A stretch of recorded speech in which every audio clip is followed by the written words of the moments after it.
This movement is bigger than any one person. Together, we can change this country.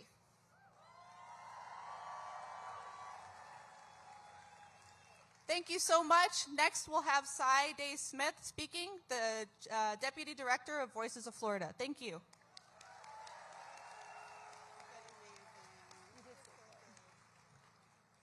Oh my God, there's so many of you. And you know what? Y'all are just the beginning, because there are people out today marching in 5051 protests all over the nation, in cities everywhere. There are thousands upon thousands. Y'all, my name is Cy Day-Smith, and I am the Chief Deputy Director of Voices of Florida, a national coordinator with 5051. Now, I'm sure many of y'all have heard about Florida. You'll probably know we've been dealing with a lot of this for a long time. A lot of people have been joking that that the United States has kind of turned into the Florida of the world. So imagine what it's like to be the Florida of Florida right now.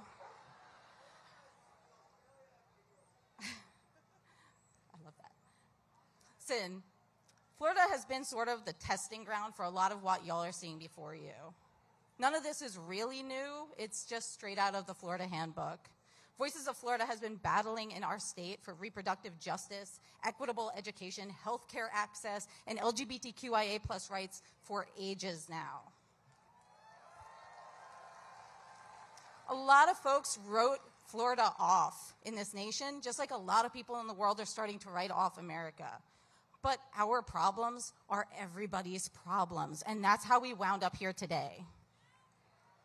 So we are so grateful to be sitting at the table with 5051 to combat these issues on a national level with new activists like yourselves to give y'all access to the resources that we didn't have when we first started.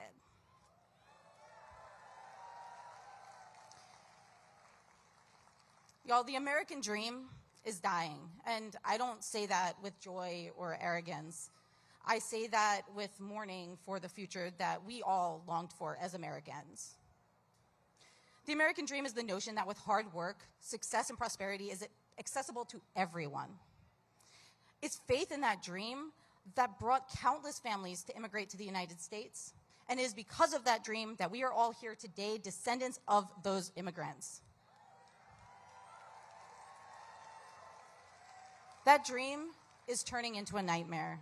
Today, Americans have the highest level of income inequality in the rich world.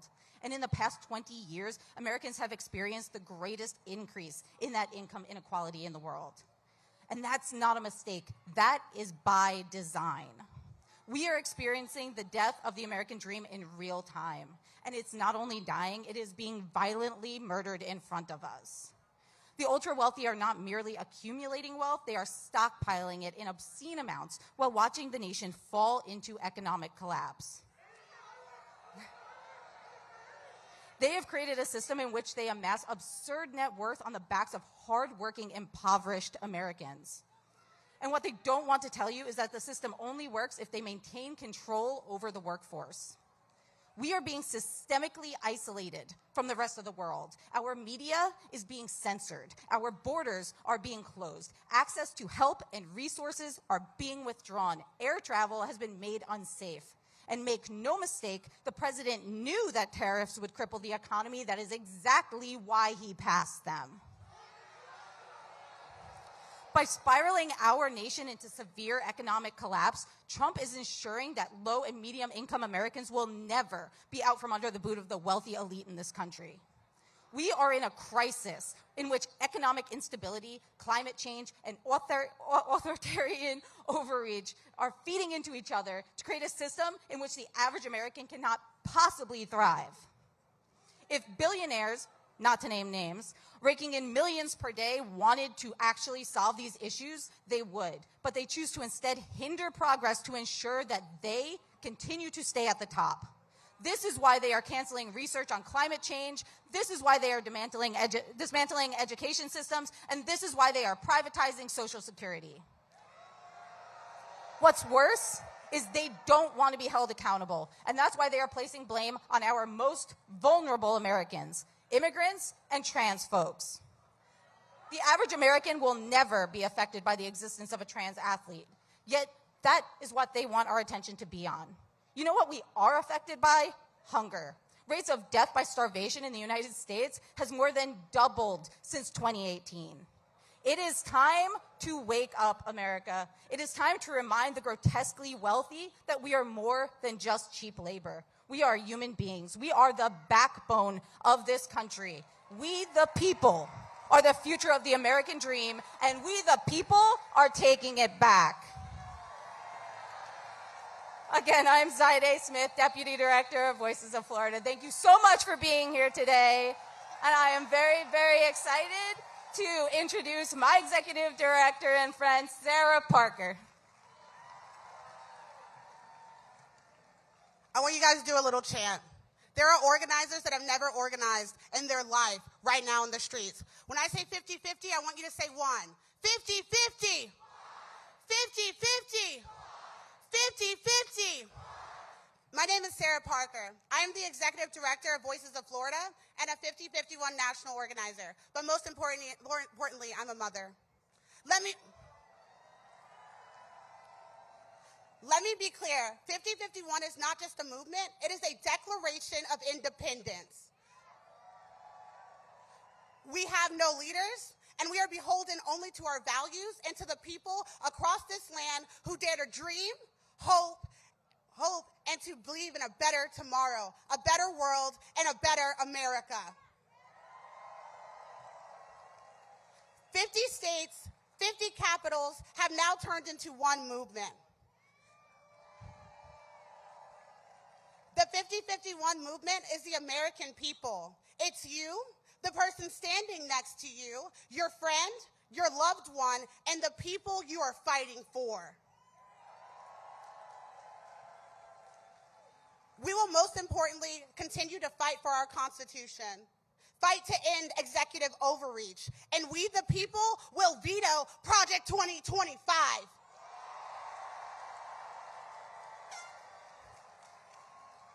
What started as a single post on Reddit by a user has now grown into a full-blown movement. From the smallest whispers of dissent to the loudest roars of defiance, 50-51 is powered by the hope, the work, and the dedication of every state, every city, and every voice. We are a movement and a force, fueled by the unshakable belief that we deserve more. And as we stand here today in the belly of the beast, I want to remind you, this administration isn't just attacking our rights. It's unraveling the very foundation of our freedom. They seek to rip apart our Constitution, bully other nations, destroy our livelihoods, and turn neighbors against neighbors.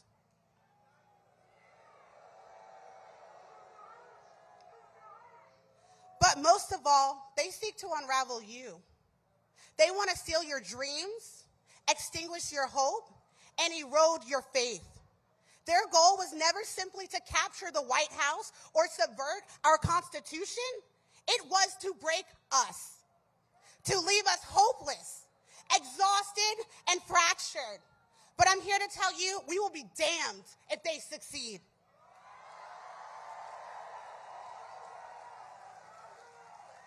Because we will not be broken. They will not destroy our faith because it was never theirs to destroy. We will not tolerate the eradication of our First Amendment rights. Our voices will not be silenced. We will peacefully dissent, as is our right, and we will not allow anyone to strip us of the freedoms that we hold dear. They will not strip away our hopes, for hope courses through the very veins of this nation.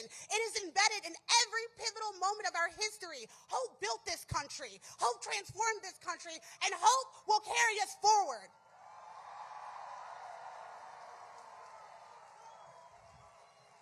They will not destroy our dreams because my ancestors lived and died for the dream of freedom in this nation. And I'll say this with my last breath. Their sacrifices will never be in vain. Their dreams, our dreams, live on in each of us. And we stand here today across the country, shoulder to shoulder, in a critical mass to fight against every attempt to shatter what has been built. Understand this. This is not a sprint, and it never has been. It is a marathon.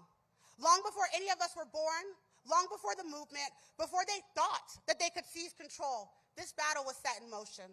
It was set in motion by the brave people who have long fought and died for a better America. It is now our turn to carry that torch, and we will do that with honor. And we are armed with the lessons of their struggles, the victories they won, and the unwavering belief that America can always become better.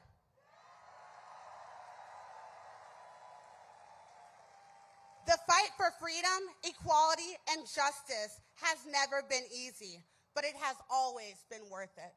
And in that spirit, we rise together with all of these amazing organizations as not just a movement, but a coalition under one simple truth. This is our civil rights moment. This is our call to action. It is our power. It is our voice. It is the essence of who we are and who we've always been, a people who will be damned if we are silenced.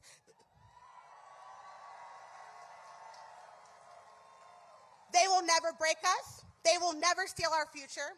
We are the movement, and with hope and faith, we are unstoppable. We must and we will save ourselves. Because reality check, no one is coming to save us. We the people will never stop fighting for the country we deserve. You are, I am, we are all 50-51. Before I go, I do this at a lot of different protests, and I did this when we lost Amendment 4 in Florida, which was the abortion rights ballot initiative. I want you to turn to the person next to you, and I want you to say, you are loved. You are resilient. And you are important. We have a long road ahead of us, so remember, joy is resistance, hope is resistance, self-care is resistance, we are the resistance. And I have one message to the administration. They say America first. I say balls in your court, because America is right here and we're knocking at your door. Thank you. Please welcome Executive Director Sarah Hagdusty, Win Without War.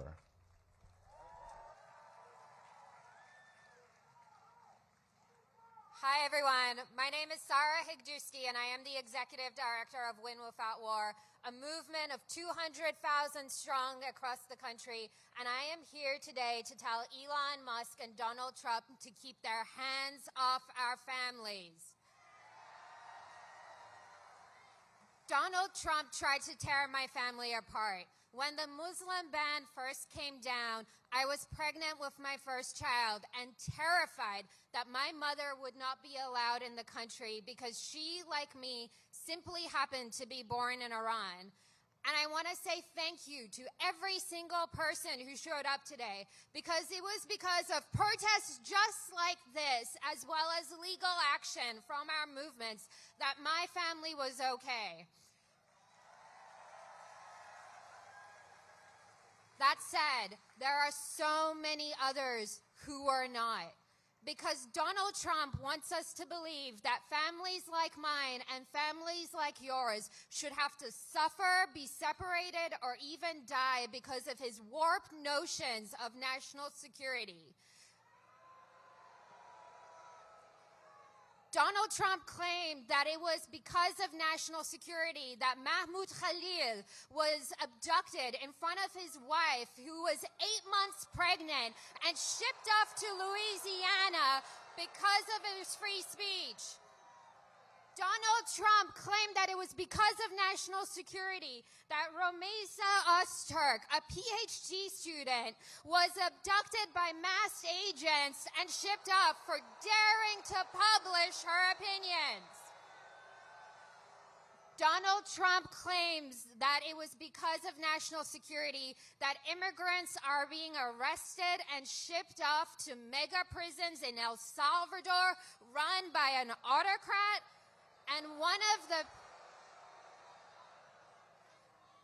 And one of the people he shipped off was Kilmar Abreu Garcia, a dad who lived down the road in Maryland who came here to flee gang violence.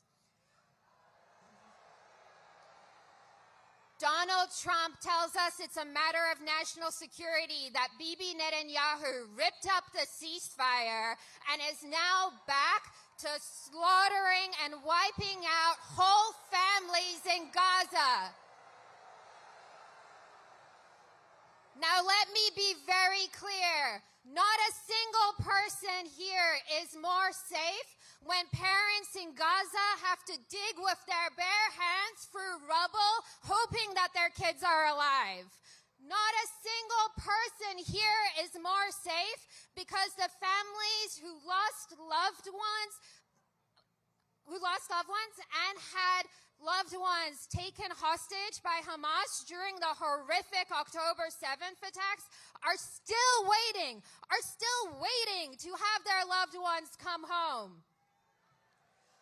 When Donald Trump cozies up to dictators like Putin, when he takes away critical HIV treatment from so many in need, when he lets food rot in warehouses instead of giving them to people, he makes every single one of us less safe.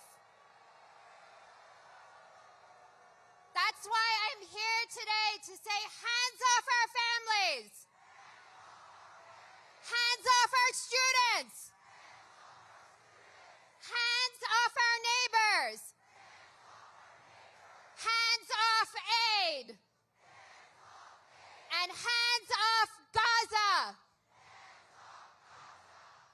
I want you all to remember that from South Korea to Brazil, we have seen time and time again the power of movements just like this one and their success in pushing back against right-wing coups and authoritarianism.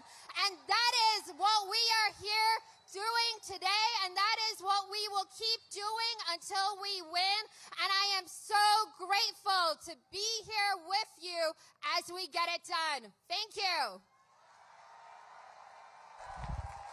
Please welcome Kyle Lewis, Vote Vets.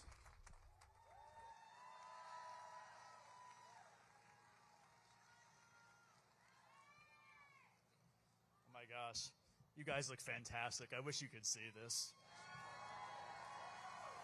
Great work on the signs, too. You guys did a fantastic job. You showed out today. Hey, so it's great to be here with so many of you beautiful, smiling people. My bad.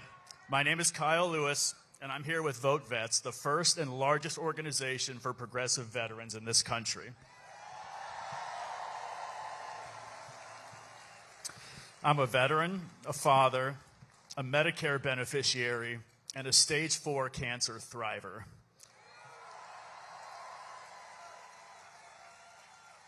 So 5 years ago, I was diagnosed with an aggressive stage 4 cancer, and I was told I just had weeks to live. My doctors recommended I begin an innovative immunotherapy treatment. This treatment involved experimental drugs, which were part of a clinical trial funded by NIH through Johns Hopkins Hospital. Absolutely. Shout out NIH. You did hear me say were there. I use the past tense because that's no longer the case. The counterfeit king and his jackass jester have taken their chainsaw to NIH funding and jobs. They've hacked apart the Department of Veterans Affairs, disrupting vital health care to veterans like myself. And they've shamefully fired critical health workers.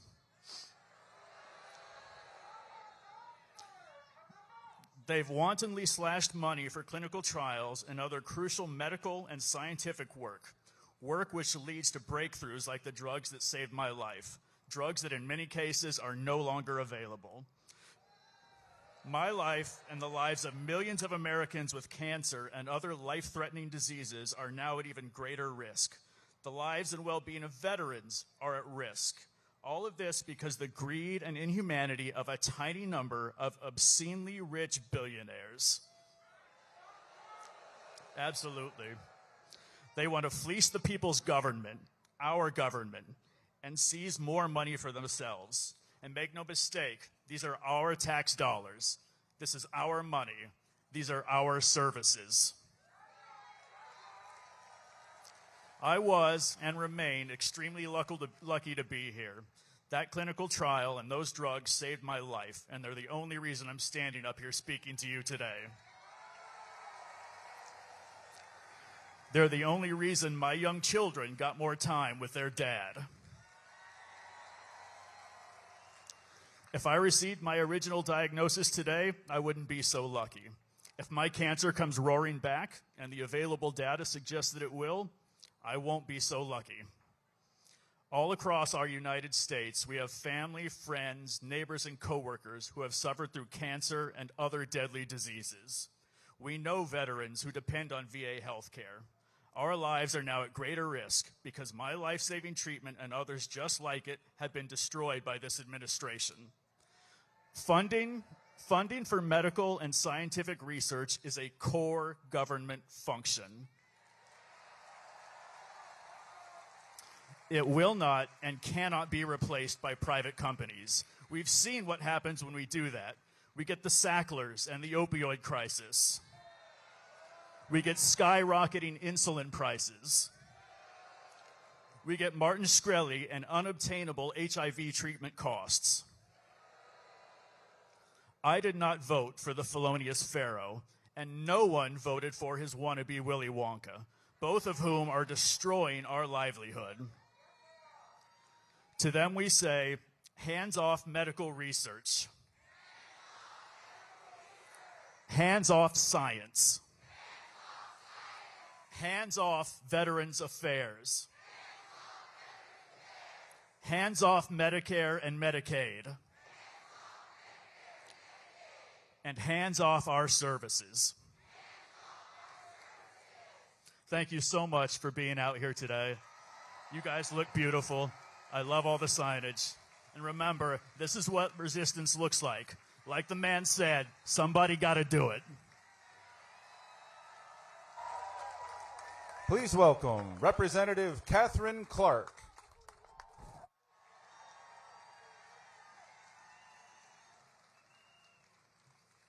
Oh, it is such a beautiful sight to see over 100,000 patriots. So I'm the whip in the House, and I count the votes and make sure that we stayed unified. And I want to tell you, you are putting on one hell of a whip operation here.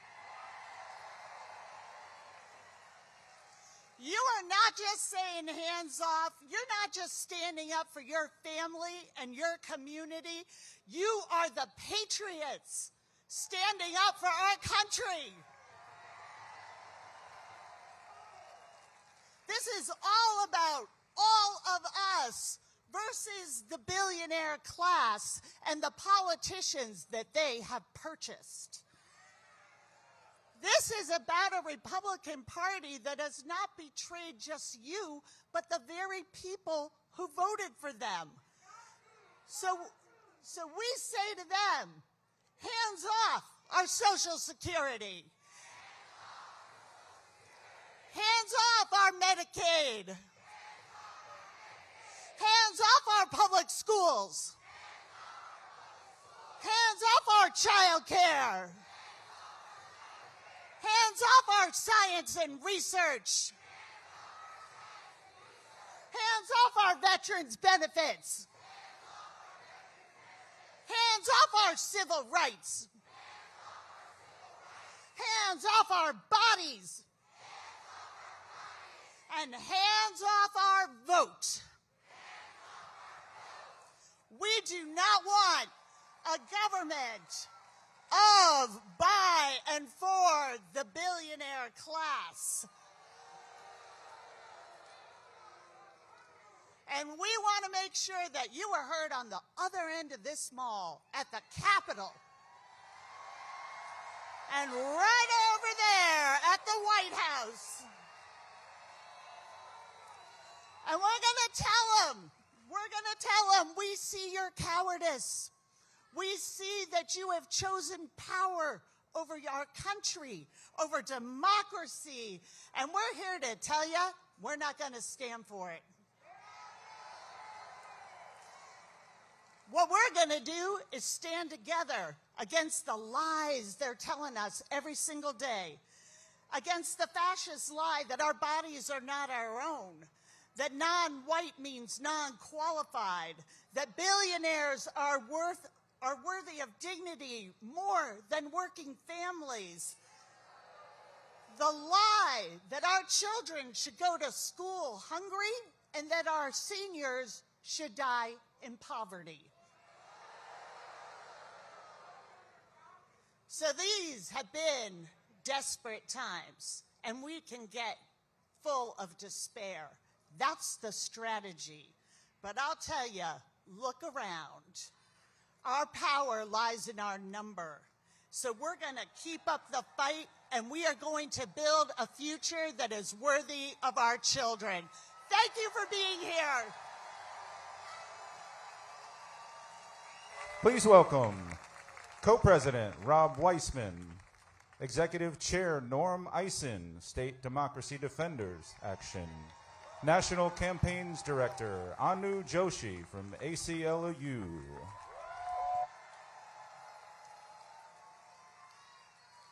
Hey, y'all. We are the litigators. Yeah!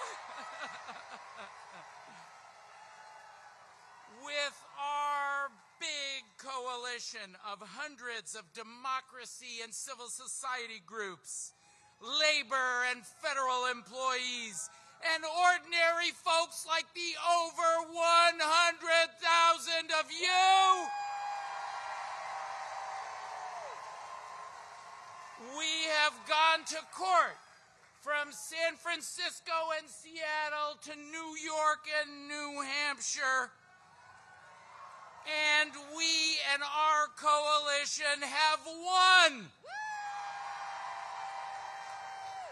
More than 50 court orders stopping Trump and Musk and their cronies. The judges have been Democratic appointees and Republican appointees and independents. And do you know what they have said? Hands off my Constitution. Let's join them, and let's say it loud so they can hear us over in the White House. Are you ready? Hands off my Constitution. That was pretty good. I was going to ask you all to do it a second time, but I think they heard you. We have won those cases by working together as a coalition, all the thousands of us. I love you too. My organization, State Democracy Defenders Fund, went to court to stop Musk and Doge on the very first day, the very first case brought, with Rob and his colleagues at Public Citizen and Labor. And then later, we were ready. Later that same day, we went to court with Anu and the ACLU and her colleagues and brought the very first case on January 20th, saying, Donald Trump, you can't choose which babies born in this country are citizens and which not. The Constitution made that choice, Trump. And since then, we won that and dozens more the coalition did. And you know what? Trump and Musk can't stand all that losing. That's why, yes, they hate it. That's why they're lashing out at all the lawyers and the law firms. Shoot, they're lashing out at me. Donald Trump has removed my security clearance 3 times. 3 times. I don't know if it's a mental capacity thing and he just forgets that he did it, or if he takes it away And then when he loses again, he says, turn it back on so I can feel better about all the losing. Hanu, what do you think?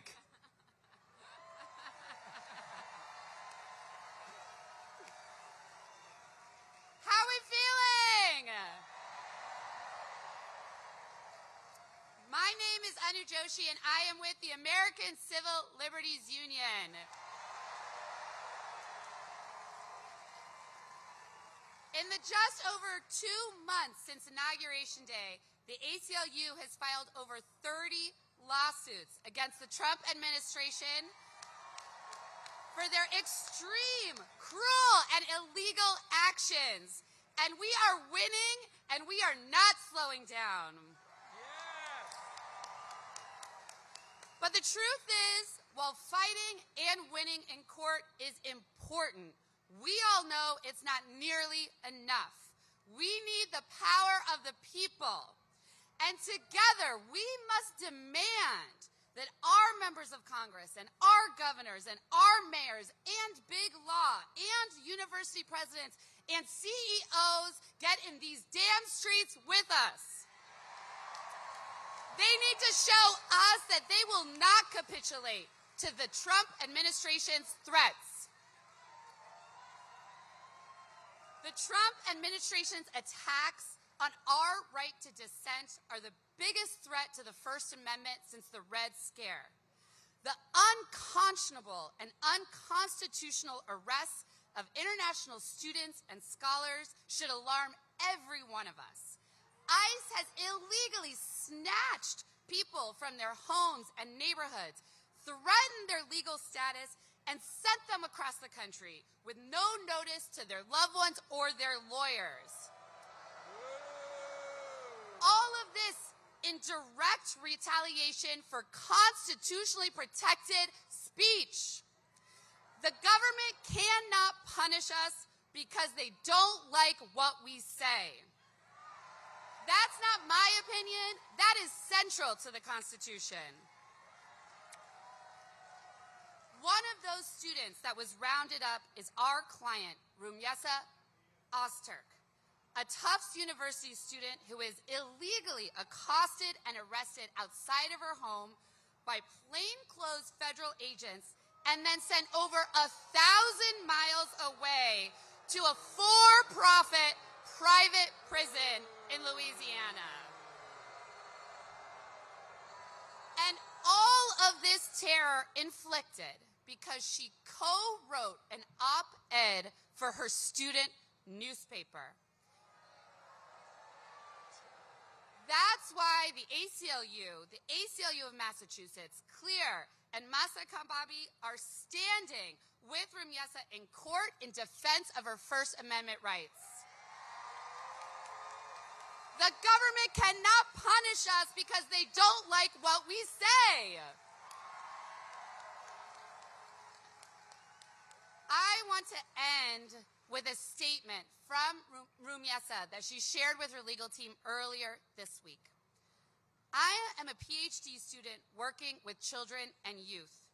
We know that injustice in the world and systemic brutality towards people of color has long-lasting negative effects on children, youth, and other communities. Writing is one of the most peaceful ways of addressing systemic inequality. Efforts to target me because of my op-ed in the Tufts Daily calling for the equal dignity and humanity of all people will not deter me from my commitment to advocate for the rights of youth and children.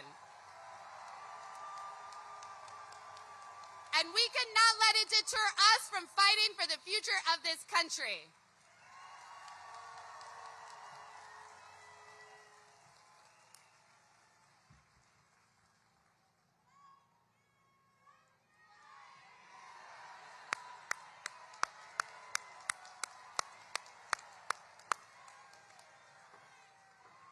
Hello, my friends.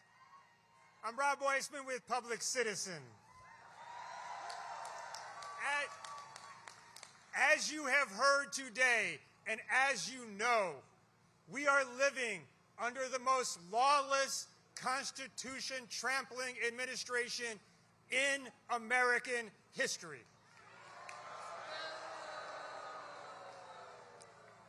And so there's nothing more immediately urgent than for us to go to court and beat Trump again and again and again over his illegal and unconstitutional actions. And we have to do it because it's not just about a Schoolhouse Rock moment. It's because people's lives are at stake. It is his illegal actions that are causing a humanitarian disaster around the world. So people are going to die from malaria and TB and preventable disease for no reason. It is his illegal action that is paving the way for financial fraudsters, for credit card scams and big banks to rip us off. It is his illegal and unconstitutional actions that are rolling back the rules that give us clean air. It is his illegal and unconstitutional action which is racing us towards climate catastrophe. It is his illegal and unconstitutional actions which are rolling back core racial justice programs. It is his illegal and unconstitutional actions which are stripping away our free speech rights. It is his illegal and unconstitutional actions which threaten this nation's labor movement and the right of workers and the federal government and elsewhere to organize collectively. So we have to go to court, and we have to keep beating him, and we're going to do that. But, let me tell you this. Let me tell you this. We are not going to win all the time. We are going to lose cases that we should win. We're going to lose cases that we should win. And if we won every single case we brought, it wouldn't be enough. It wouldn't be enough to roll back this authoritarian steamroller we're facing. There's only one thing. There's only one thing that's enough to face down this authoritarian moment. And that is this movement here today. That is us here, more than 100,000 of us here right now, more than 1 million of us across the country, more people watching online, people who can't join because they're scared, joining together. So it's together we say when they come after our Social Security, as a movement we say, hands off. When they come after our Medicare as a movement we say, hands off. When they come after our free speech rights as a movement we say, hands off. When they come after our labor unions as a movement we say, hands off. When they come after our democracy as a movement we say, hands off.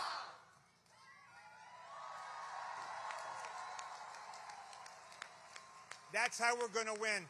Hands off. Hands off to Musk. Hands off to Trump. Hands off to authoritarianism.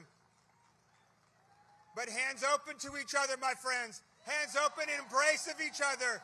And hands together in solidarity. Hands together in love. Hands together in community. Hands together in empathy. That's how we beat autocracy. That's how we beat oligarchy. That's how we beat Trump.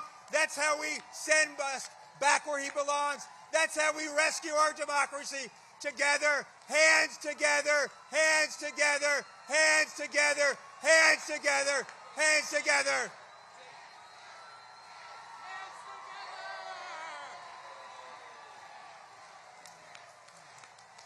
Thank you.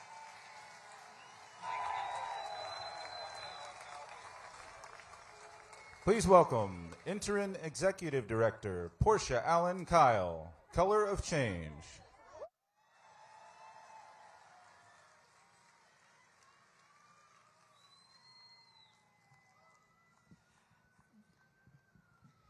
Good afternoon, everyone.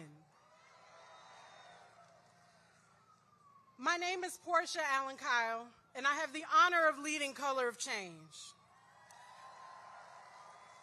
We're a civil rights and racial justice organization fueled by millions of members across the country just like y'all who have showed out today to hold corporations, to hold our government accountable to take action on solutions for us.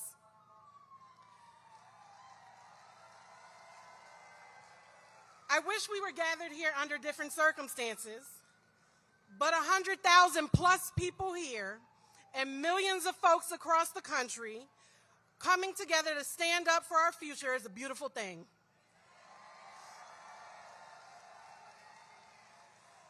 Because there is a lot to celebrate about a future that we are fighting for.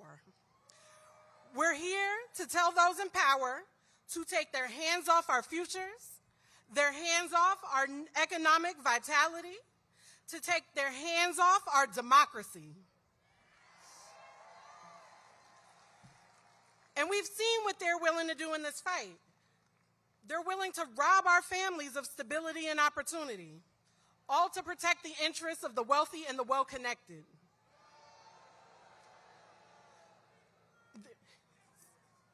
They're willing to steal the dignity of our elders by plundering Social Security, treating a lifetime of hard work as expendable and disposable.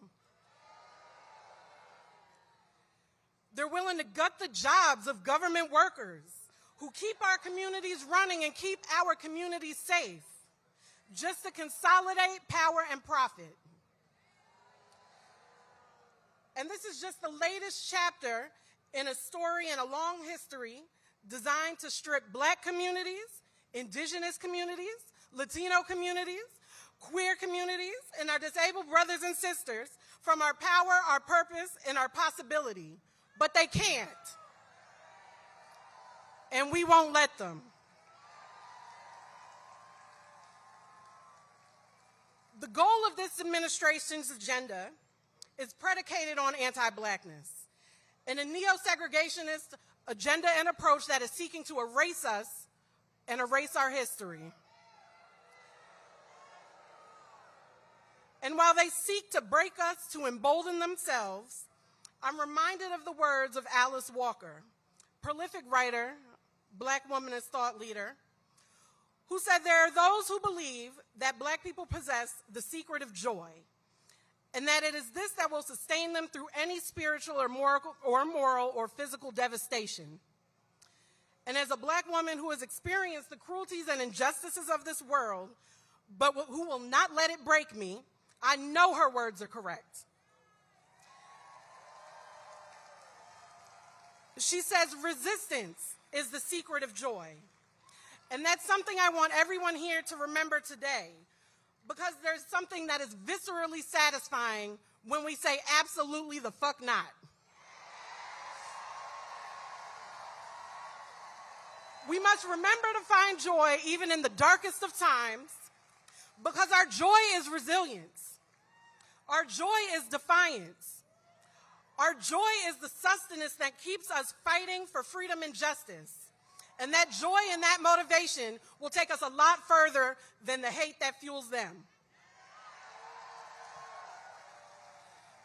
Because this isn't the first time that segregationists, bigots, and the privileged wealthy elite have tried to steal our joy. And so shout out to all of us that work for a living. Shout out to all of us that know adversity, that have experienced it throughout history, and yet have found joy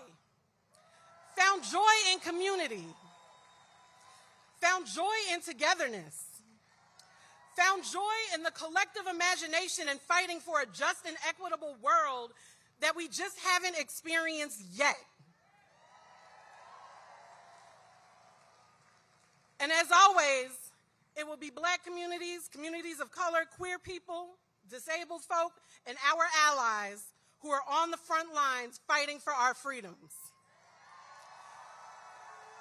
And so we tell people in power, hands off. Let the words, let the community, let the joy to be found today sustain you, nourish you in the coming days, months, and years fighting this terror. But it can't storm forever. Remember that joy is the lifeblood of resistance and defiance in the face of evil. That dancing, creating, and I see the signs. I know y'all are creative. That marching, that protesting, that standing up against this neo-segregationist tyranny and authoritarianism, that we will continue to say hands off, that we will continue to find joy in the resistance, and we will resist with joy. Thank you. Please welcome Gabriel Eaton, Planned Parenthood.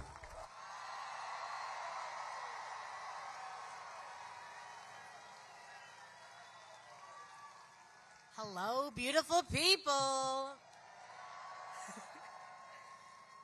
My name is Gabe, and I'm from La Crosse, Wisconsin.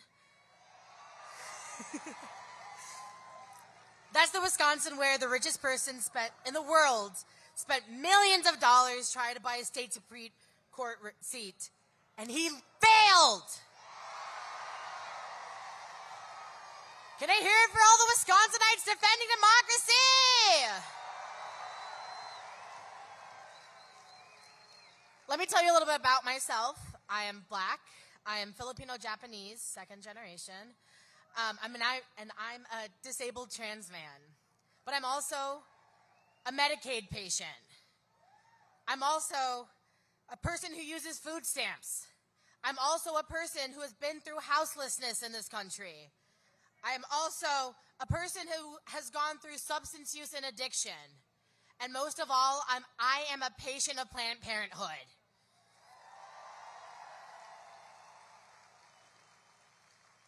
I am everything that Donald Trump and Elon Musk want to erase. I am everything they want to silence. With every executive order, with every safety net they slash, every hateful word they say, they want me to go away. So in case they're listening down the street, which I doubt they are, hello, I am here. I exist. We as people all exist.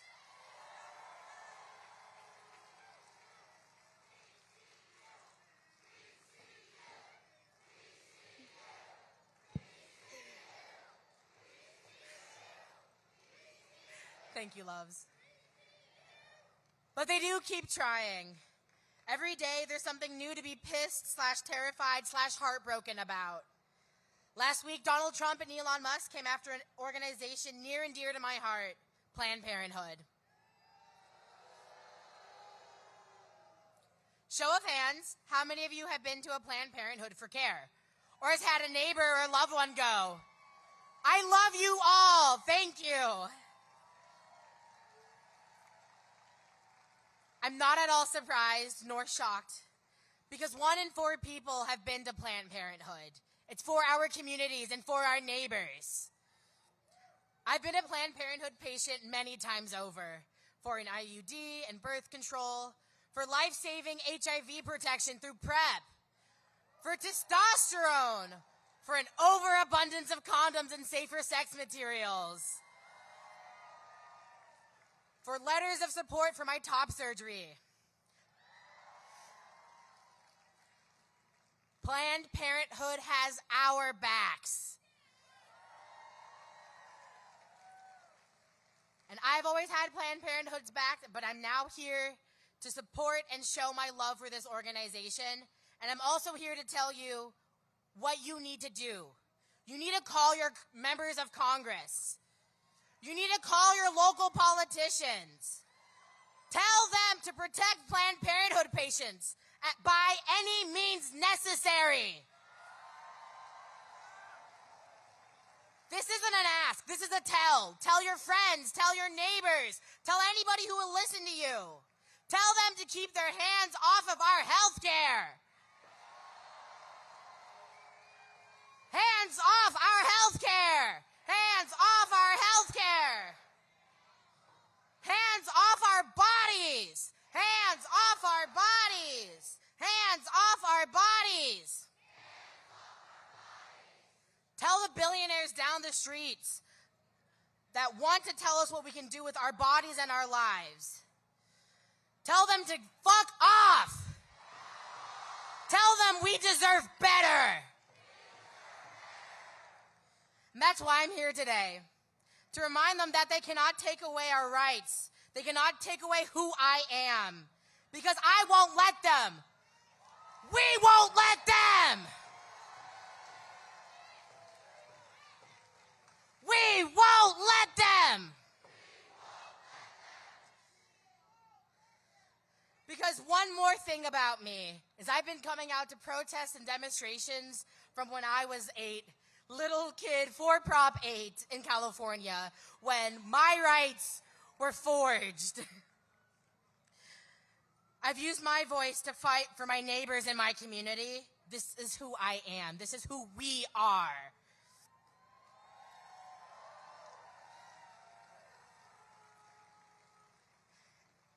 And I know there's always something that you and I can do to fight back. We can volunteer.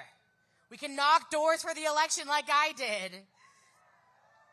We can call our members of Congress and our local politicians to tell them to take their hands off of our health care. You can share your story with anybody who will listen. Please. Tell anyone who will listen, anyone who cares, anyone who will give you the time of day why this matters to you.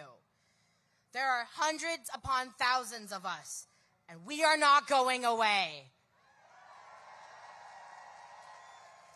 We will not be erased. I love you all. Thank you so much. Please welcome to the stage Executive Director Kaya Chatterjee, Free DC. You all look so beautiful out there. Give yourselves a round of applause. My name is Kaya Chatterjee. I'm the Executive Director of Free DC, and I'm here because I know that everyone here agrees that DC deserves better than what we're getting right now. DC deserves to manage and run and have our own budget. DC deserves to have our own laws. DC deserves to have elected officials that represent us, the people of DC, and our interests, people who we elected to represent our interests. And DC deserves to maintain our status as a sanctuary city. There's nobody who should be able to take that away from us, because that is what we voted for here in DC.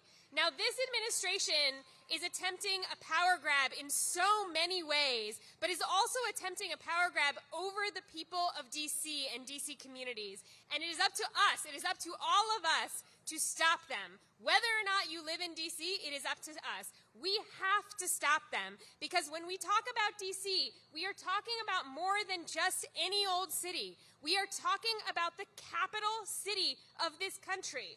And for a leader like this one that lives in that house behind you all, they are consolidating power so fast. They are trying to control the capital city. That is how they want to stifle us. It's how they want to stifle protest like this. It's how they want to stifle dissent. And that's really dangerous to let them come after DC, the capital. This president is following an authoritarian playbook. He's doing the things that authoritarians have done throughout history to concentrate power and to break down democracy. We've seen him, right? Dismantling federal agencies. Anyone seen that? Retaliating against critics. Allowing some people who he likes to operate above the law. This is what authoritarians do, and we cannot let him take over our capital. It is up to all of us to stop them. And here in DC, we are uniquely powerful. It has always, in every country where we've seen people rise up against authoritarianism, it has always been people in the capital city who rise up. And Free DC is here to build the movement that it will take to make it clear that we, all of us, inside, outside DC, we will not comply.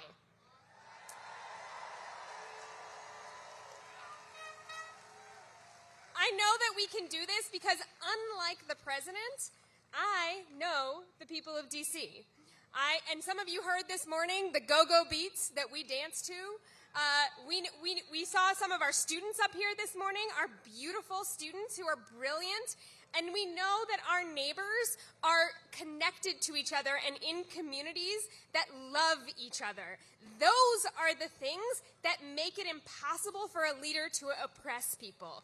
Those communities, those relationships, that beauty, that creativity. So we heard just a few minutes ago a lot about the importance of joy. I want to ask you all to say it with me, to be a part of this movement for joy, because we are going to need to push back. Here in DC, about 3 weeks ago, we did something pretty unprecedented. We flooded 100 Senate offices at once, and we didn't get them to save democracy because they didn't have the spine for that, but we did get them to actually pass a standalone bill that let us use our own local dollars in DC. They tried to take that away from us. But now that bill is in front of the House of Representatives, and you're about to hear from some people who support us in allowing us to use our own dollars. But unfortunately, we're going to have to push for this. So I want to invite everyone here to join us on Monday morning. We're going to be up at the Capitol at Spirit of Justice Park. You can go to our website, freedcproject.org, and figure out how to join us. Join us in forcing this government to let us have our own local dollars. This is part of protecting DC. This is part of protecting the Capitol, and this is part of protecting democracy. And protecting our own sanity in our community is part of that too. So I'm going to tell you a little bit of our priorities and our ethos at Free DC, and I want you to repeat after me. I will prioritize joy. I can see you doing it right now. I can see the smiles. I will take up space. I see you doing it right now, 100,000 of you taking up our then. And I will organize my community. Thank you so much. That's what it's going to take to have a free DC. I'm going to say free, you say DC. Free? DC. Free? DC. Free? DC. Free? DC. I'm going to say DC, you say statehood. DC? Statehood. DC? DC? Thank you very much. Please welcome to the stage Representatives Beyer, Omar, Green, Simon, Swalwell.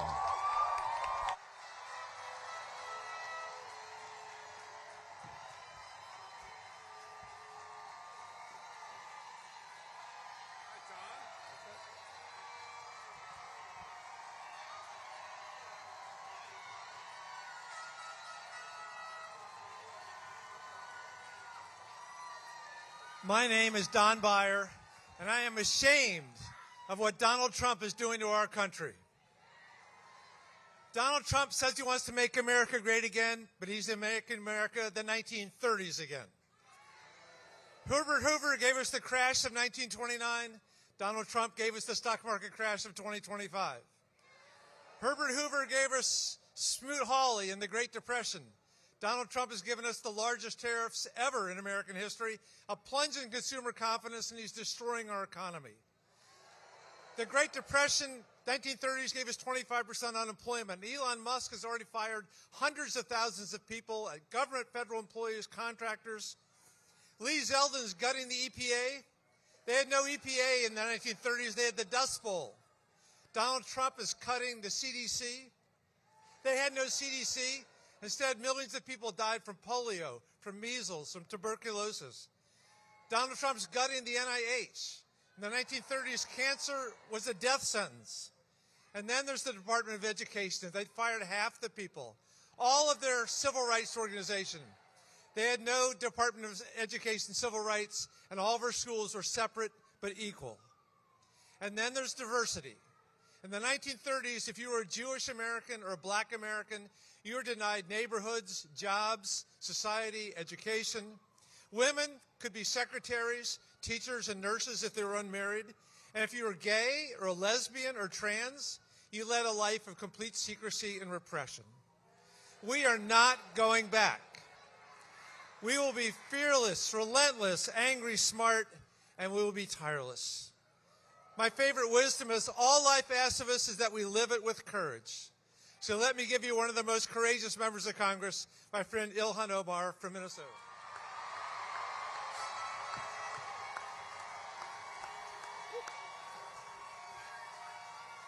Thank you so much, Representative Beyer, for that introduction. Hello, everyone.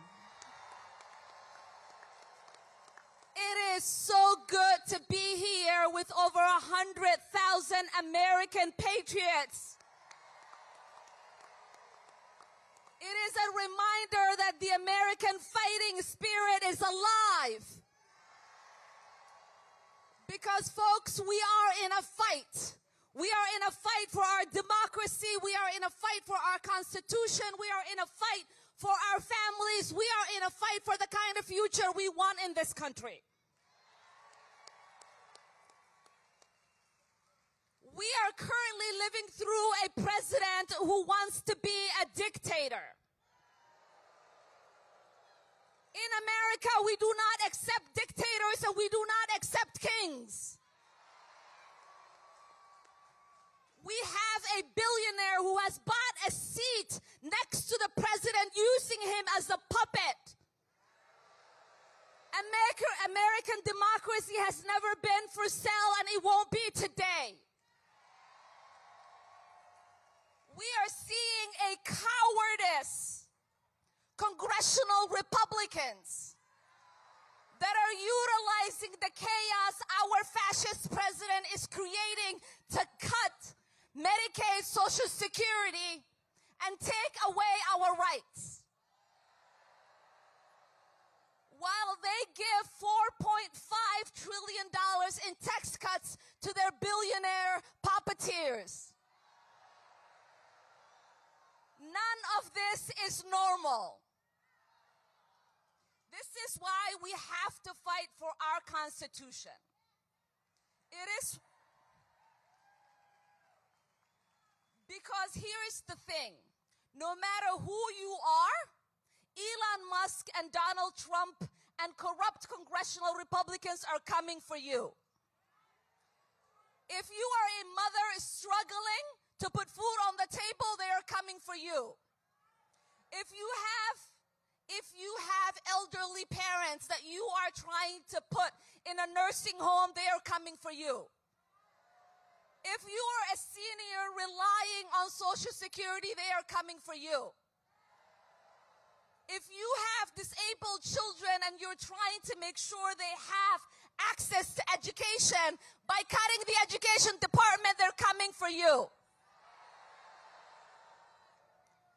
So they want you to believe. They want you to believe, to look at your neighbor as the enemy. They want you to believe that it is because of trans kids that you can't have the necessary access to the programs we already paid for. They want you to think it is okay to snatch people in the middle of the night and disappear them. They want to take away our pride as Americans in the Constitution and due process by putting people in foreign prisons in a dark hole. They want to crash the economy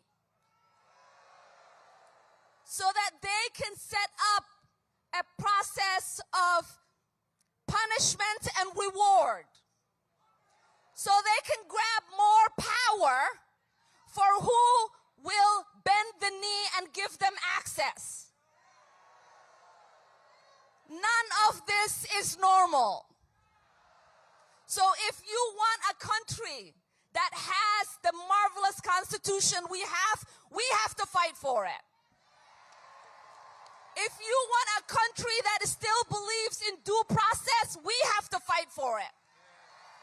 If you believe in a country where we take care of our neighbors, look after the poor, and make sure our children have a future they can believe in, we have to fight for it. So are you ready to fight? Are you ready to fight? Let's go fight and win. And with that, it is my honor to introduce Representative Simon of California.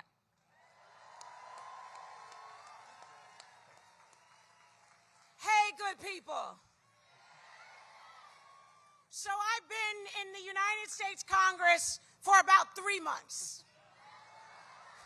I was sworn in on January 3rd with my colleagues to do one thing, is to fight like hell against tyranny. You elected members of Congress to stand with a backbone 10 toes down to fight and to win for the little girl right now who is in cancer treatment, who her parents are praying every minute for a cure, to be met by an administration who refuses to fund cancer research. You elected members to fight like hell and to deny their vote to a slimy administration who has proved time and time again that their cruelness is beyond no end. You elected us to adhere not only to the Constitution, but the promise of the framers, the Hebrew text and the New Testament, the Quran and the words of the Baha'i, and every single religion that surrounds this great nation. Isaiah 10, verse 1 and 2. It's clear. The Hebrew Bible is clear. Woe who injects false and cruel laws that makes the fatherless poor. Woe who is those who injects false narratives that ensures that the widows have nothing.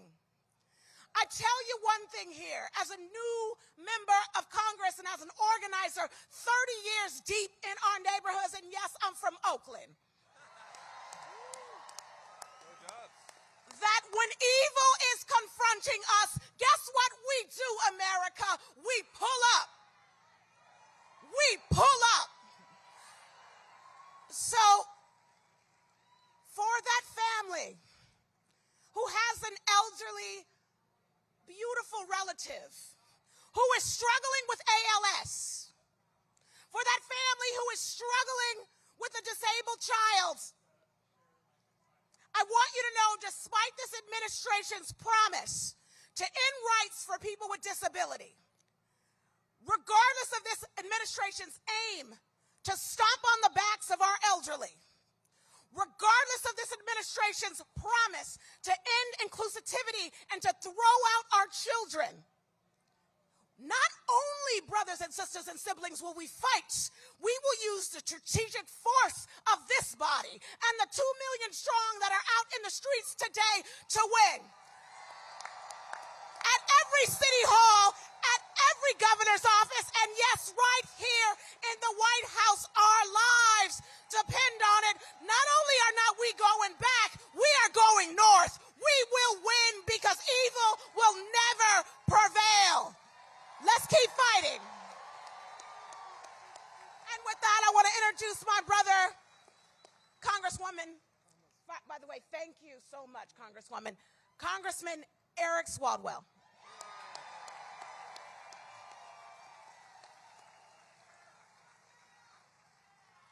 This is what kicking the shit out of fascism looks like. This is what it looks like.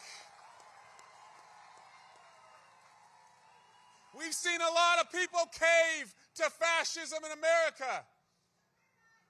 We're not. We've seen the CEOs cave. Will you cave? We've seen the law firms cave. Will you cave? We've seen the colleges cave. Will you cave? We can't cave. My name's Eric Swalwell. I'm the son of a cop, a mom who was a baker, and I went to college as the first in the family on a soccer scholarship. And before every big game, before every season, the coach would tell us, I want you to close your eyes and think about what does that last moment of the game look like? And I want you to think as we begin this season of democracy, what does the last moment of this march look like? We win! That's what it looks like. It's justice. It's redemption. It's accountability. And it's renewal. Because as you stand here right now, we have gone from a Trump slump to a Trump train wreck. We are going into a red recession. Our 401ks are 201ks. Our costs at Walmart and Home Depot and Target, where 4 out of 5 of the things we buy are from overseas, are going up. And where is Donald Trump? He's golfing. So to Donald Trump, I say, get your ass off the golf course and face the people.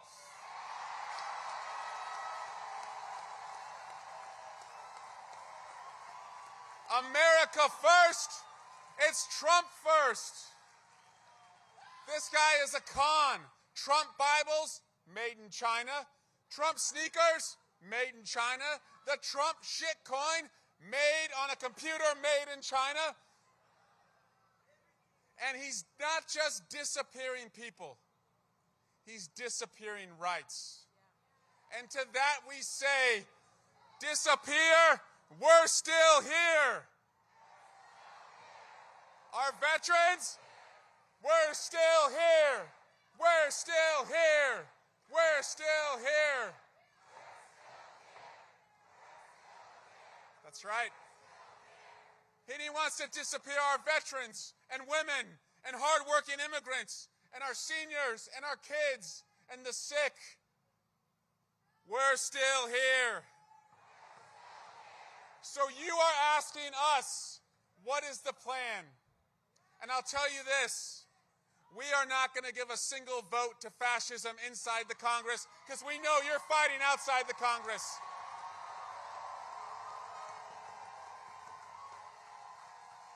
And so small victories will bring us big victories. We had a victory last Tuesday in Wisconsin. Thank you. We need a victory later this year in New Jersey and Virginia in the governor's race. And then we're going to march all the way to the midterms, and we're going to win on November 4, and we're going to cut our time in hell in half. So what my colleagues and I want to ask you, because just about a mile from here on January 6, 2021, we saw the bravest police officers. They showed up and they defended our democracy. And you don't have to put on body armor. You don't have to take a stun gun to your neck or a Confederate flag to your head. You don't have to suffer a heart attack or a stroke or traumatic brain injury, as we saw from Officer Mike Fanone, or Harry Dunn, or Danny Hodges, or Sergeant Cannell, and so many others. But if you show up with the same integrity, and the same passion, and the same vigor and love for our country that they showed, we will win. So April 5, this day, April 5, will be the day that America came alive. And when I am asked on November 4, 2026, when we win the midterms, how did you know? How were you so confident that we were going to win? I'm going to tell them. Because on April 5, I stood in front of a monument to freedom with people from all over the country, with people who work so hard and dream so big, and they said, we're not going to be fucked with. Thank you.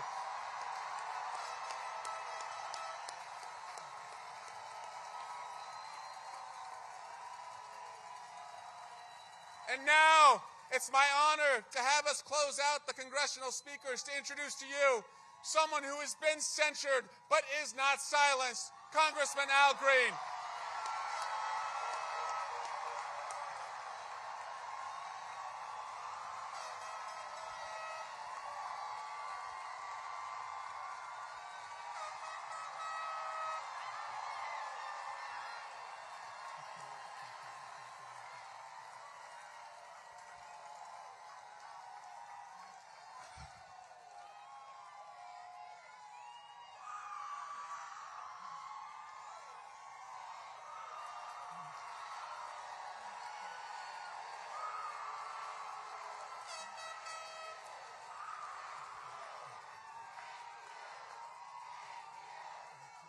Thank you.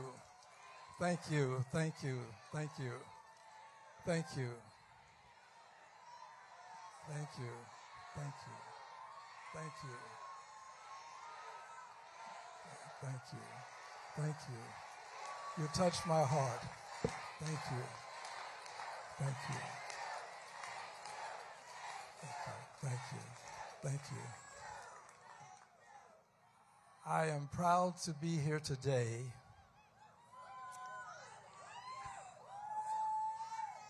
with my colleagues, all of whom are liberated Democrats. Let's hear it for these liberated Democrats. All of whom are unbought, unbossed, and unafraid.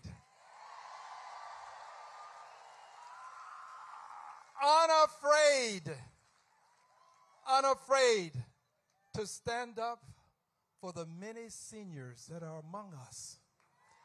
We have seniors that are among us. Unafraid to say to Donald John Trump, hands off Medicaid and Medicare. It belongs to our seniors. Social Security is not a Ponzi scheme.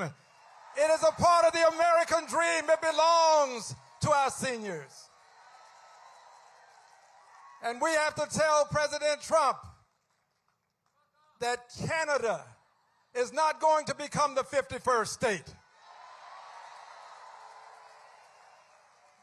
Russia invaded Ukraine. Greenland is not for sale.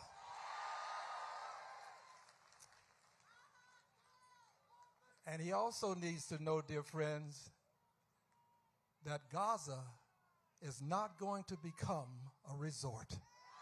Gaza is not going to become a resort. There must be a home for the Palestinian people.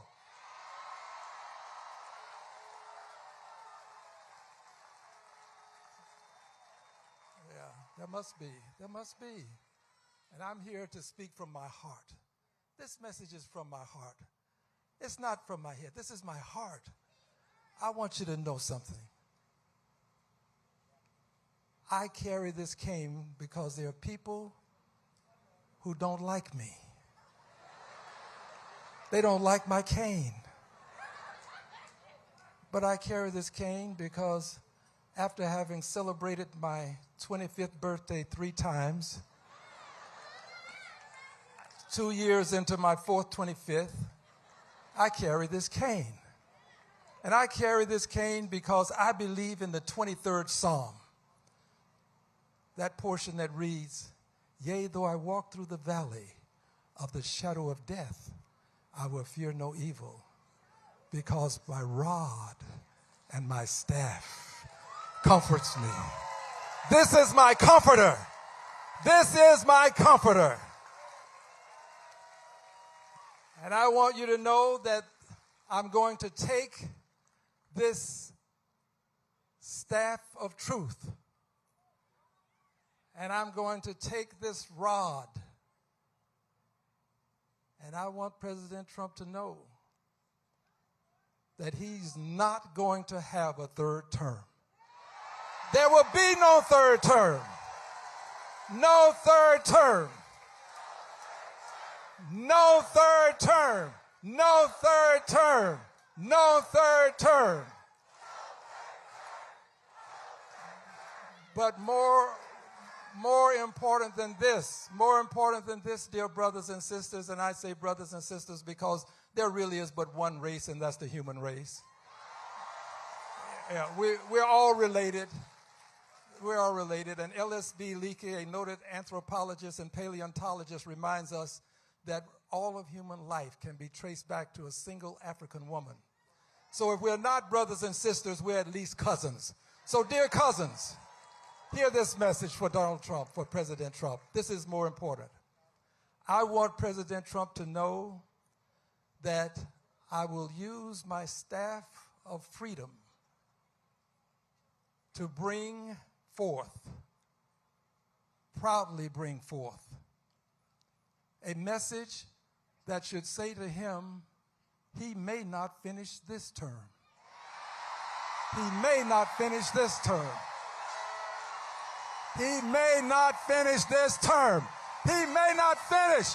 He may not finish this term. Here's why. Here's why.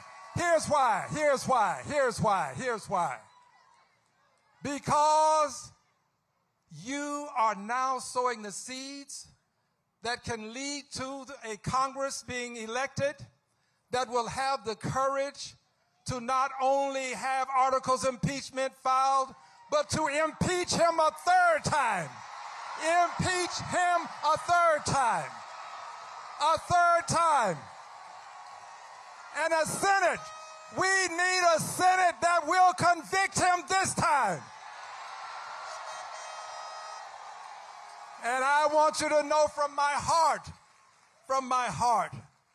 I understand that he is a Goliath.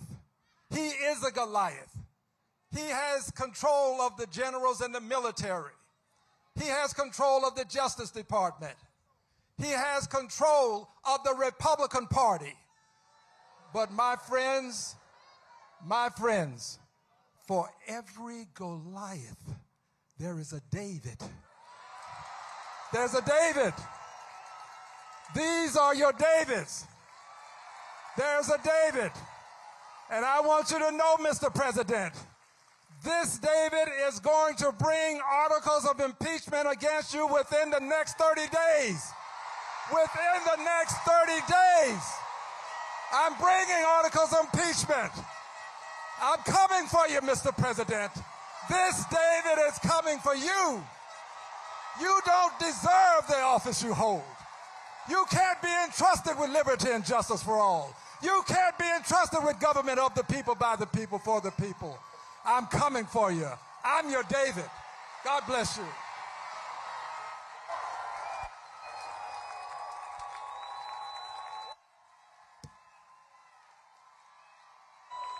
Please welcome to the stage co-executive directors Leah Greenberg and Ezra Levin, Indivisible. All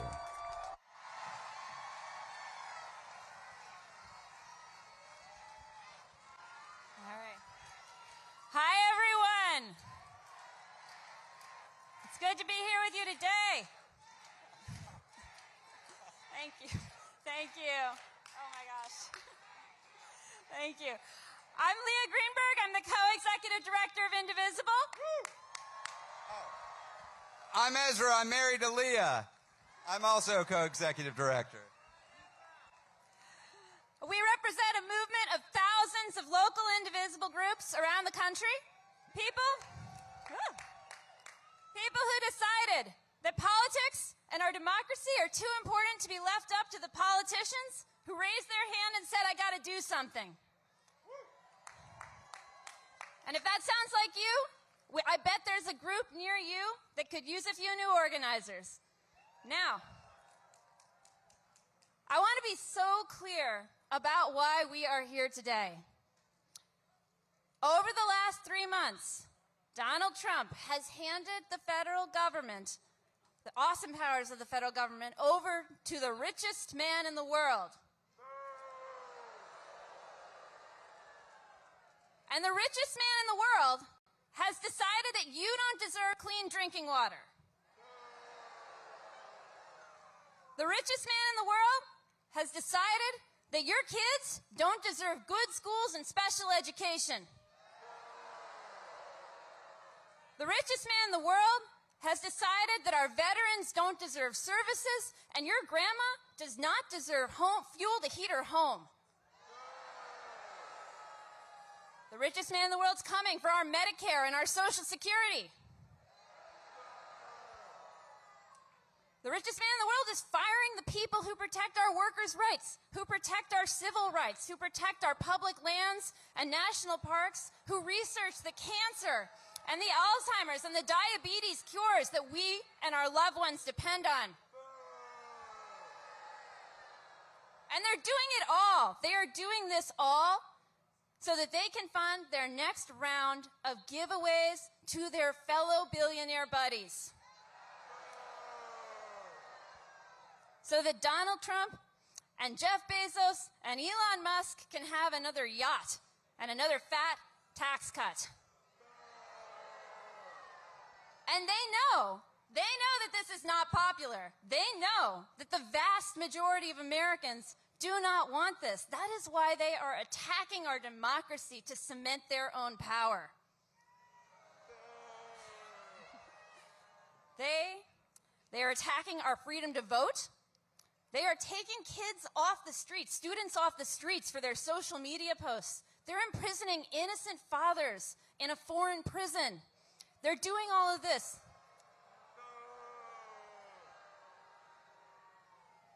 They are willing to rip our democracy to shreds so they can sell the pieces off. Hey, Leah got a lot of boos there. Can I get some cheers for her? Okay, so look, what are we going to do about it? What are we going to do about it? You know, there are some Democratic leaders out there who say the smart strategy is to roll over and play dead. Should we roll over and play dead? Look around, y'all. The institutions that should be upholding our democracy, they are rolling over and playing dead. I got a list. I'm going to name some names. Collaborators, like law firms with Paul Weiss. Capitulators in legacy media institutions like the Washington Post and the LA Times. Craven universities like Columbia. Kleptocratic businesses like Amazon and Facebook. Look, when institutions that are supposed to uphold our democratic norms fail and fall, it's up to the people to step up. Are we going to step up? Are we stepping up? Hey, are we stepping up? You bet your ass we are. You know why? You know why? Because as much as Musk, as much as Trump, as much as congressional Republicans want us to think that they are in control, that they're all powerful, are they all powerful? Here, let me ask you something. I believe that America is a constitutional republic. Is that right? What are the ideal number of kings in a constitutional republic? How many kings? How many kings? That sounds pretty good to me. 0 sounds like the right number to me. Now, everyone here, there are over 100,000 folks in D.C. right now. D.C., which is taxed without representation, 100,000 here. But it's not just in D.C. Today, right now, we are all part of the single largest pro-democracy protest in years.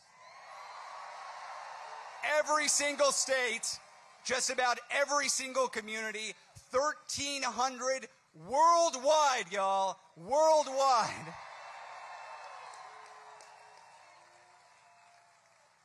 Now, look, this is incredible. This display of people power is absolutely incredible. It is not the end point in the fight against the fascist attack on our democracy. It's not the end point. It could be an inflection point. It could be an inflection point if we make it an inflection point.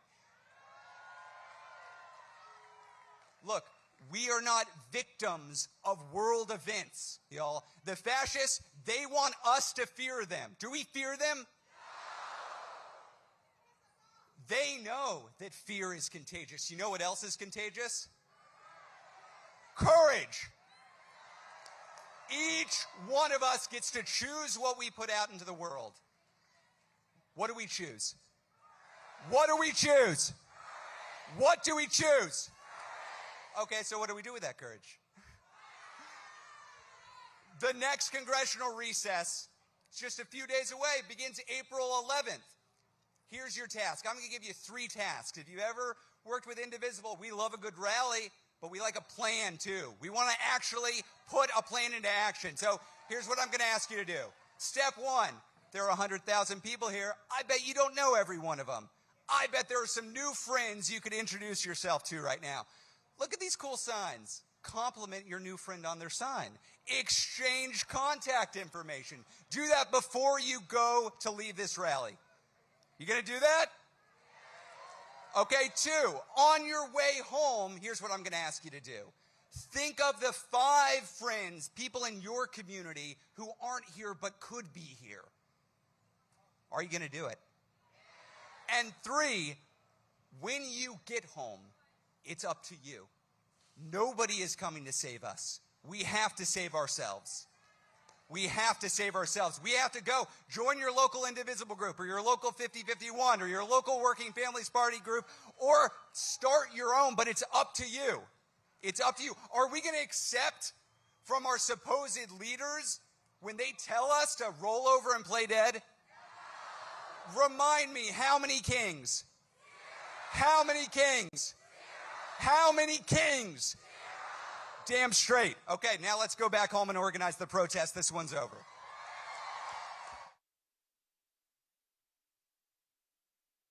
Is that it? All right, me. Thank you for joining Hands Off, the People's Veto Rally in Washington, D.C.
Keep on